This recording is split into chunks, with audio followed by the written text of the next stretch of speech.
বন্ধুরা, আমরা যখন ব্লাউজ পরে থাকি মহিলারা বা চুড়িদার পরা হয়, কুর্তি পরা হয়, এই ধরনের ব্রার ফিতা অনেক সময় কি হয়, বের হয়ে যায়।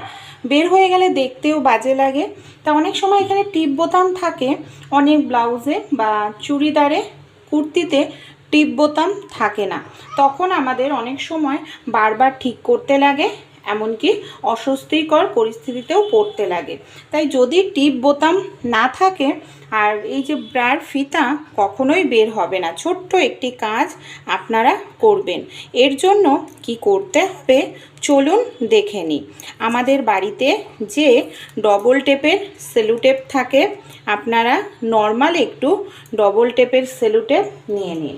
তারপর কি করব, ব্লাউজ হোক বা চুড়িদারের যেখানে কাঁধ আছে, কাঁধের জায়গায় এইভাবে ডবল টেপের সেলো টেপটা লাগিয়ে তার ওপর যদি আমরা ব্রার ফিতাটা আটকাই, দেখুন ব্রার ফিতাটা টাইট হয়ে আটকে রয়েছে, এটা কিন্তু কোনোভাবেই খুলবে না।